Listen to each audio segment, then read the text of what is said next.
राजमहल के शानदार संगीत की छाया में राजकुमारी आन्या हर रोज अपने सपनों में खोई रहती थी। वह एक सुंदर राजकुमारी थी जो अपनी शिक्षा में रुचि रखती थी और उसकी खूबसूरती को छोड़कर वह ज्ञान की प्राप्ति में रत थी। राजा और रानी ने उसे एक साहसिक, समझदार और सहानुभूति भरे तरीके से पाला पोसा था। एक दिन राजा ने सभी राजकुमारियों और राजकुमारों को बुलाया और एक प्रतियोगिता का आयोजन किया। प्रतियोगिता में जो राजकुमारी अपनी निर्णायकता, बुद्धिमत्ता और साहस दिखाएगी, वह राज्य की धरोहर बनेगी। आन्या ने भी इस प्रतियोगिता में भाग लेने का निर्णय किया। प्रतियोगिता के दिन सभी राजकुमारियां और राजकुमार अपनी कौशल और बुद्धिमत्ता का प्रदर्शन करने लगे।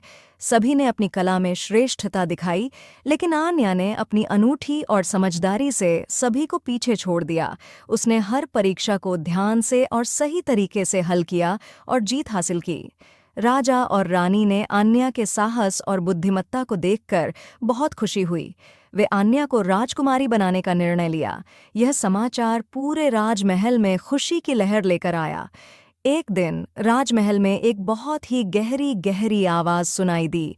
ये आवाज़ एक शानदार और भव्य पुराने खजाने की ओर इशारा कर रही थी। राजा ने आन्या से इस खजाने को खोजने का आदेश दिया। आन्या ने खोज शुरू की और वहां पहुंचकर उसने देखा कि वह खजाना न केवल धन का भंडार है, बल्कि वहां एक पुरानी पुस्तक भी थी। वह पुस्तक बहुत ही अनमोल थी, क्योंकि इसमें राजमहल की और उसकी पूर्वजों की कहानियां और रहस्य थे। आन्या ने पुस्तक को पढ़ा और उसमें छिपी महत्वपूर्ण बातों को समझा। वह उन बातों को अपने दिल में संजोकर राजमहल के लिए नए नए उपाय और सुझाव लाने लगी।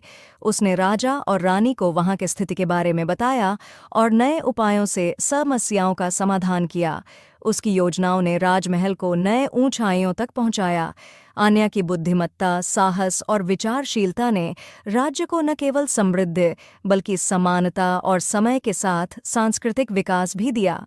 उसकी योजनाएं और नेतृत्व ने लोगों के दिलों में एक नई रोशनी भर दी। इस रूप में राजकुमारी आन्या ने न केवल राज्य को बल्कि अपने सपनों को भी पूरा किया।